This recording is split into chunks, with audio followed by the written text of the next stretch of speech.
Au cas où vous avez des petites poignées sur les côtés pour mettre vos mains. Embarquement immédiat et en route pour une balade au fil de l'eau. Le long des canaux des ortillonnages. Donc les ortillonnages datent d'il y a à peu près 2000 ans. C'est-à-dire qu'à l'origine, c'était les marécages. Donc il y avait de l'eau partout. Dans sa barque à cornet, véhicule traditionnel des ortillonnages, Roger emmène ses passagers au plus profond de ce poumon vert, une bulle d'air au cœur de ville, 55 km de canaux et un silence presque absolu. Avec les oiseaux qui font du bruit, comme il dit mon mari, il dit que ça... il y a un bruit qui va direct au cœur, quoi. Si on perd des trucs comme ça, qu'est-ce qu'on fait à part la vie, là, c'est d'une tristesse à mourir après. Il faut se ressourcer dans des endroits comme ça, quoi. Un endroit qui vit au rythme de l'eau et soumis à l'activité humaine. Roger parcourt ces lieux depuis 36 ans. Amoureux du site, il voit le paysage se transformer. Certaines berges de terrain privées s'affaisser par manque d'entretien et des cours d'eau qu'on appelle rieux se combler. Le jour qu'il voudrait reformer son terrain sur le cadastre, il serait obligé de ramener de la vase d'un autre endroit pour pouvoir reformer le terrain.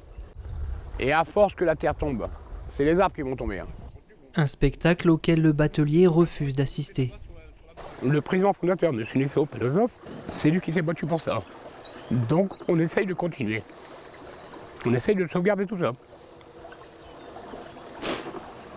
Nous dans les gens qui sont du site, ils ne veulent pas voir de béton. Nous, le béton, c'est horrible. Ça vous touche?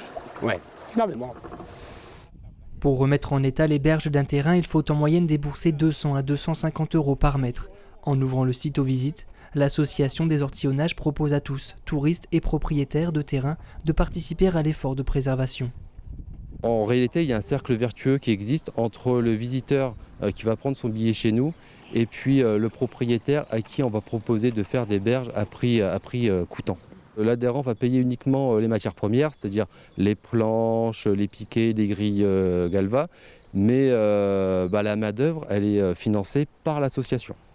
L'an dernier, 120 000 visiteurs ont parcouru les ortillonnages. En plus de l'entretien des canaux, l'association entend financer de nouveaux équipements, comme des barques adaptées aux personnes handicapées.